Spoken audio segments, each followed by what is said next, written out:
Chapter 18. The Plan. An imperialist runner came in during the middle of the afternoon, and the talks between Moss and Wight broke up shortly thereafter. Moss appeared to be in good spirits, as he was at the start, and Wight was polite but formal. They both agreed to a quick meeting in the morning to finalize things.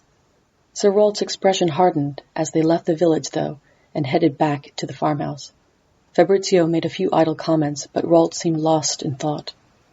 He called Delta and Zipper to the main room of the farmhouse, after they had seen to the livestock.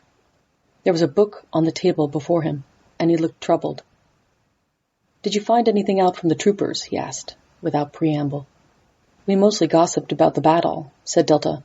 "I've never talked to orcs before, especially not a military one. They have an interesting way of looking at things." Wight's eyes narrowed. "Were they in the flankers, the ones who taunted us?" "No," said Delta quickly. She thought for a minute and tried to digest what had been said. "Their units are mixed," said Zipper, in the pause. "Whenever they talked about who was assigned where, they mostly talked about orcs from their tribe. But they were all over the place. They were not dividing their units on a tribe-by-tribe basis." Sir Wight nodded. "That's odd. I would have thought they would fight better that way." "If they didn't fight each other," said Fabrizio. He initially looked dismissive of Fabrizio, but then considered. "They are known for that. Mixing them up would fit if the long-term objective was to create an integrated, sustainable force, rather than just using them as fodder." "The battle was very deeply thought out," said Delta. "From their talk, the central thrust, the distraction of the flank, it was planned that way, and, from a few other things they mentioned, they also had alternate orders. If the flank hadn't been distracted, the unit these two fought in was supposed to form a physical barrier to protect their central thrust. They were disappointed that didn't happen." "We were told to just go in there and stab people," said Zipper. Then belatedly, "I'm sure you had detailed plans too. It just may not have filtered down to our level." Sir Wight shook his head. "The criticism is fair. We spent half the Council of War with the Count regaling us about past fights and drinking to our pending success. We saw this as a ragtag political ploy by some ousted elite from Ramatu City." He shook his head again.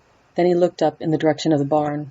"I give a lot more credence to your scout's report. I didn't bring the subject up, but he did put an emphasis on how they choose to respect Lyre's authority and didn't want to burden them foraging troops." "Their troops don't forage," said Zipper.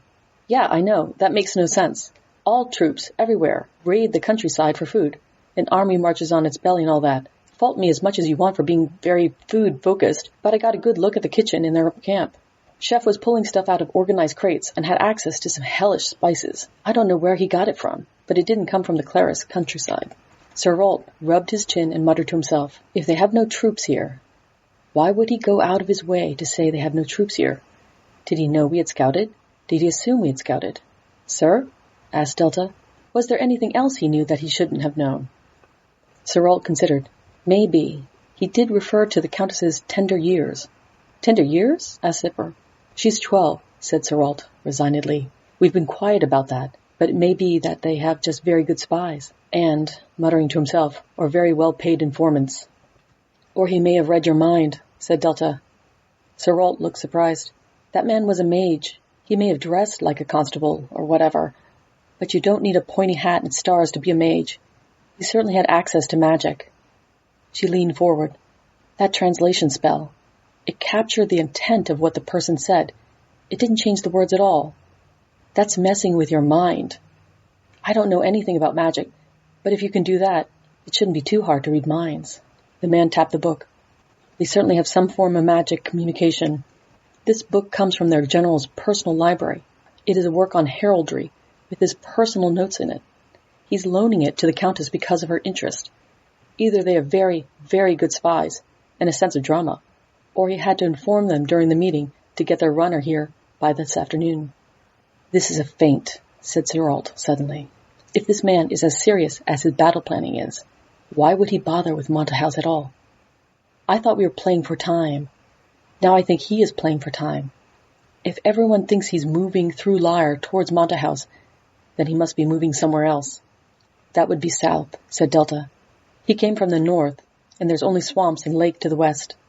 Metzi, Anticourt, and Tutti are to the south," said Fabrizio.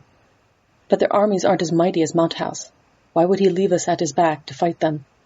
"Because he wants something beyond them," said Sir Wight. "He's going for Avignon itself." If he takes the crown, he can pick off the rest at his leisure, or just demand their obedience. We're not as factious as Roma II. How are we supposed to fight someone who can read our minds? Complained Fabrizio, very alarmed at the direction things were going in. A smile crept across Sir Rolt's face. By not knowing what we're doing, this confused everyone. He sat up straight in his seat.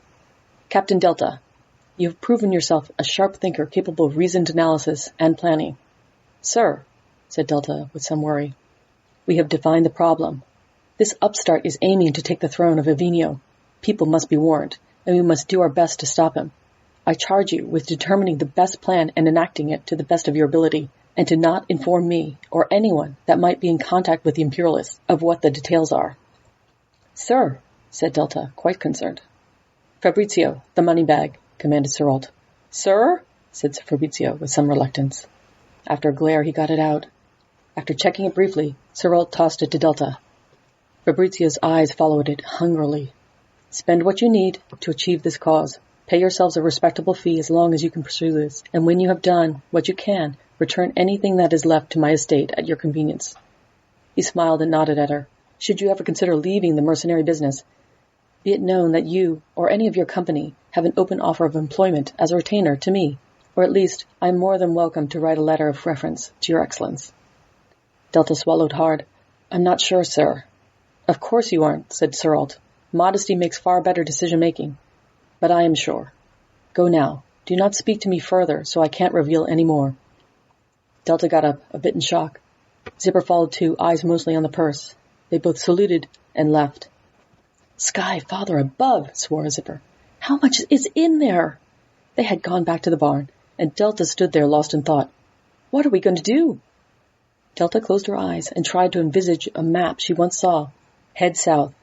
There's a big river that runs between Ancourt and Metz. This close to the lake shore, I think there are only 2 crossings. If they keep to the coast, they'll head for the downstream one. So we should make for the upstream one. We should warn anyone we pass, but overall try to get word to Avenio. Zipper blinked several times. Man, that guy had you pegged, she said with delight. He puts the fate of the world on your shoulders, and 2 minutes later, you have a plan. Delta closed her eyes. It's not a good plan, but it's something to start with. She bent down and touched Gwen. Time to get up. Gwen roused herself and looked around groggily. Dusk and dawn, said Zipper. We should do most of our travel then. Hunker down otherwise. We'll be, on average, most alert then, and when stopped, those not resting will be their widest awake. See, smirked Delta, you can do it too.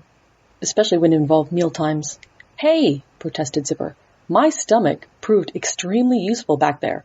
Totally found a key to their operation. Let's see how many miles we can put between us and this place, said Delta. For a moment she stopped and contemplated Fabrizio's horse. It was a fine animal. Well-trained, sturdy, and could go for hours. It would be within her rights to take it, for the cause. But then Zipper lumbered past with her donkey. Delta sighed.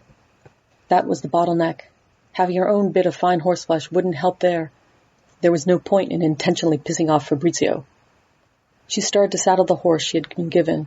At least, with a pouch of money, she would be able to afford its fodder. The sun was still an hour or 2 from setting, but it was low enough that Gwen could get by with just a deep hood. Delta looked down the road towards Lyre and up and down the countryside around them. Let's head back in the direction of Monthouse until we come to some cover. Then we should cut cover over the fields as much to the south as we can. She made hand gestures for Gwen to follow. It'll be slow going, said Zipper. Either lanes or hedgerows to deal with. Delta shrugged. At least it will be downhill. It's got to go back down again, anyway, if I remember that river rightly. Should I pop in quickly to stock up on food? Asked Zipper, hopefully. No, Delta laughed. Let's not bankrupt these farmers. We've enough for now, and money to buy more later. They set off.